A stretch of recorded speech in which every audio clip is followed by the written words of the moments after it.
निश्चित भाव में आज मान्यवर विधायक डाकरार आज आमर जो दलीय कार्यक्रम थिला प्रतिष्ठा दिवस ताकू आज बंद ब्लॉक भद्रक जिले में धूमधाम पालन कर मान्यवर विधायक और एठिका सांगठनिक नेतृत्व मत आमंत्रण करते से दृष्टि आज आसिक जोग दे निश्चित भाव में ये सभाटा गुरुत्वपूर्ण ये किसी दिन तले आम दल कि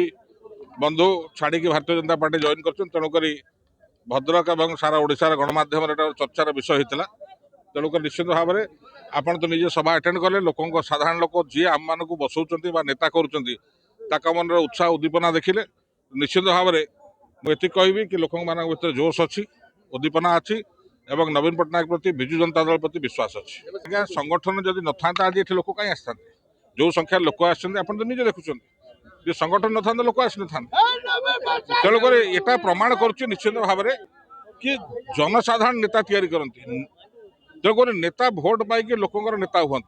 सी गोटे पद परिवर्तन करदे हुए तो किसी व्यक्तिगत समर्थक जापारती कि दल सदाबले अटल रहे कि आम विजु जनता दल नवीन बाबू नेतृत्व में एक थिलु एक अच्छु एवं एक रही लोक माने साधारण जनता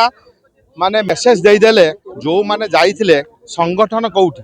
ये संगठन रे एटी 3 थर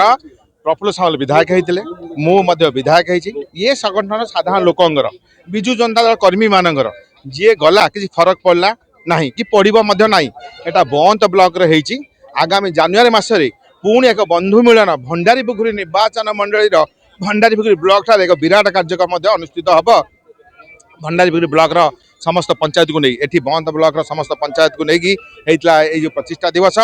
एठी साधारण लोक मैंने आगू आसछन्ती एवं आगामी दिन में पुणी विजु जनता दल एक सुंदर भाव में पंचायत समिति दखल कर आपण निजे देखुए सी जो मैंने गले जवाब देते जो कर्मी मैंने सृष्टि करते जवाब देदेले जे आम द्वारा तुम हो